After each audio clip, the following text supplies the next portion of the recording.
sebuah kenikmatan yang diremehkan oleh banyak orang. Kenikmatan yang paling mulia dari kenikmatan-kenikmatan duniawi, tapi banyak orang merendahkan kenikmatan ini. Kenikmatan yang lebih mahal daripada harta, aset, properti, emas dan perak menurut orang-orang soleh dan orang-orang yang bertakwa. Kenikmatan yang apabila dilalaikan dan tidak didapatkan adalah hal yang paling disesali oleh orang-orang beriman. Kenikmatan yang sampai-sampai dikatakan ulama, kehilangannya itu lebih parah daripada kematian itu sendiri. Kenikmatan yang bernama waktu, hadirin. Waktu adalah kenikmatan yang paling berharga di muka bumi ini. Kenikmatan yang dengan mudahnya disia-siakan. Kenikmatan yang tidak dihargai, yang diremehkan.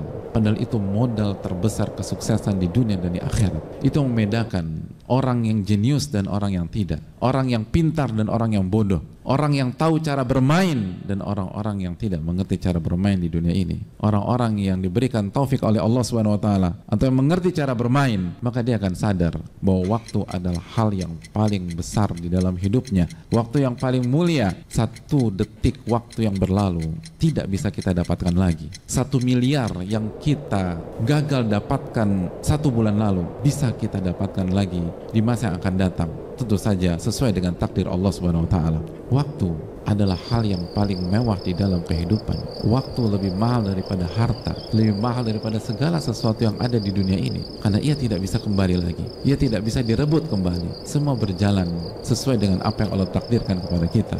Dan celakanya kalau kita tidak memanfaatkan waktu. Nabi SAW bersabda, la tazulu qadama abdin yaumal qiyamah hatta yus'al an arba. Kaki seorang hamba tidak akan beranjak dari sisi Allah Subhanahu wa taala sampai ditanya tentang 4 perkara, dan 2 dari 4 itu adalah tentang waktu. Wa an umrihi fima afnah wa an syababihi fima ablah. Dia akan ditanya tentang umurnya, waktunya, bagaimana dia habiskan, dan khususnya dia akan ditanya tentang masa mudanya. Masa muda itu dari balik sampai 40 tahun Allah akan tanya, Allah akan bedah, akan dikuliti apa yang dia habiskan di masa tersebut. Selama kita belum kasih keterangan tentang detik-detik waktu tersebut, tentang detik-detik umur kita, tentang detik-detik usia kita, khususnya masa muda, kaki kita tidak akan beranjak dari hadapan Allah Subhanahu wa taala. Kaki ini tidak akan beranjak dari Malik Yaumiddin, dari rajanya hari kiamat. Kaki ini tidak akan beranjak dari Syadidul Iqab, zat yang maha pedih siksanya. Kaki ini tidak akan beranjak di hadapan rajanya hari kiamat ketika manusia dibangkitkan dalam kondisi telanjang bulat, tidak pakai alas kaki, tidak dikhitan, dan tidak membawa bekal apapun. Yusyarun nasu yaumal qiyamati hufatan uratan gurlan buhma. Manusia pada hari itu dibangkitkan dalam kondisi telanjang bulat, tidak memakai alas kaki, tidak dalam kondisi dikhitan, dan tidak membawa bekal apapun juga. Raja hari kiamat, di mana matahari berada 1 mil di atas kepala kita. Sebagian orang ada yang keringatnya sampai kakinya, sebagian orang keringatnya sampai pinggangnya, dan sebagian orang tenggelam dalam keringatnya sendiri. Lalu kita ditanya tentang pertanyaan yang harus kita jelaskan panjang lebar. Jelaskan kemana saja Anda selama hidup Anda tersebut. Jelaskan tentang masa balik Anda sampai Anda wafat. Apa yang Anda lakukan ketika weekdays, apa yang Anda lakukan ketika weekend, apa yang Anda lakukan di hari Senin, hari Selasa, hari Rabu, hari Kamis, hari Jumat, hari Sabtu, hari Ahad, di pekan pertama, di bulan pertama dalam 1 tahun. Lalu apa yang Anda lakukan di pekan kedua, apa yang Anda lakukan di pekan ketiga, apa yang Anda lakukan di pekan keempat. Semua ditanya secara detail, khususnya masa muda kita. Kenapa Anda ada di tempat itu? Kenapa Anda ada di tempat ini? Sedang apa Anda ketika Anda buka kamar di hotel tersebut? Apa yang Anda lakukan pada saat itu?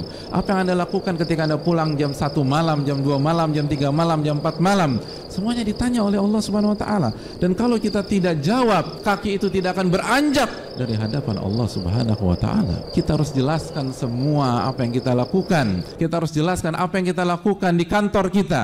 Pada saat kita berangkat dari rumah ke kantor, lalu pada saat di dalam kantor, bahkan ketika kita istirahat, Anda ngapain? Anda ingat sholat zuhur atau sholat Jumat, atau Anda pergi ke kantin? Kalau Anda pergi untuk sholat zuhur dan sholat Jumat, apa yang Anda lakukan di masjid? Apa yang Anda lakukan ketika qomat belum dikumandangkan?